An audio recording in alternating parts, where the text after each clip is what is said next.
Startup blueprint way 2। আপনি চিন্তা করলেন চাকরি থেকে বের হবেন এবং 3-4-5 বছরের একটা লম্বা মিশন নিলেন। আপনি অফিসে এত পরিমাণ সময় দেন যে আপনার আসলে আর কোনো সারপ্লাস মানি থাকে না কোনো সাইড হাসেল করার। সন্ধ্যায় বের হয়ে সাইড হাসেল করতে পারেন না বা সেটা টাইম এনার্জি থাকে না। তো আপনি চিন্তা করলেন যে না, আপনি 2 বছরের একটা মিশন নিলেন, নিয়ে আপনি স্যালারির টাকা ডিপিএস এফডিআর যাই করেন সেইখান থেকে কিছু আলাদা করে আপনি একটা গাড়ি কিনলেন, হ্যাঁ, 10 লাখ 12 লাখ 15 লাখ দিয়ে, এবং সেটা আপনি একটা কোম্পানিতে অথবা রেন্টাল বিজনেসে লাগা রাখলেন। তারপরে আবার 2 বছর অথবা 3 বছর সময় নিয়ে আপনি আরেকটা গাড়ি কিনলেন।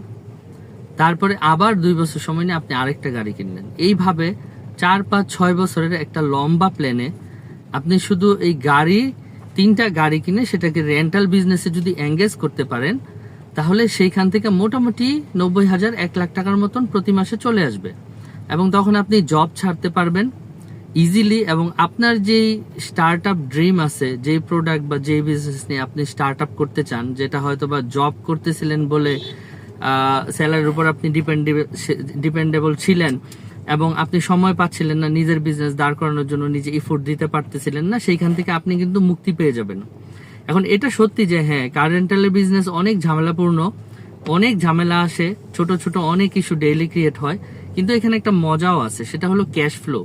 সে আপনি যদি একটা পুকুর করেন গ্রামে, আপনি হয়তোবা বছরে 2 বার টাকা পাবেন 5-6 মাস পর পর, কিন্তু সেই ক্যাশ ফ্লোটা কিন্তু মাত্র বছরে 1-2 বার ইনস্ট্যান্ট, প্রতি সপ্তাহে প্রতি মাসে কিন্তু ক্যাশ ফ্লো নাই ওইখানে। এক একটার মডেল এক এক রকম থাকে এক এক বিজনেসের, কিন্তু কার রেন্টাল বিজনেসে যেরকম ঝামেলা আছে সেরকম সুবিধা হলো যে ডেইলি একটা ক্যাশ ফ্লো আপনার কাছে আসবে, অথবা অ্যাটলিস্ট উইকলি বা মান্থলি ক্যাশ ফ্লো থাকবে। আর আপনি যখন জব ছেড়ে দিবেন তখন আপনার কিন্তু ডেইলি বা উইকলি ক্যাশ ফ্লো খুব দরকার, কারণ আপনার চাকরির স্যালারি নাই। সুতরাং কার রেন্টাল বিজনেস 2টা বা 3টা গাড়ি করে ভাড়া দিয়ে চাকরি থেকে বের হয়ে এসে নিজের এন্টারপ্রেনারশিপের ড্রিম নিয়ে স্টার্ট আপ করা, এটা একটা সুন্দর সলিউশন।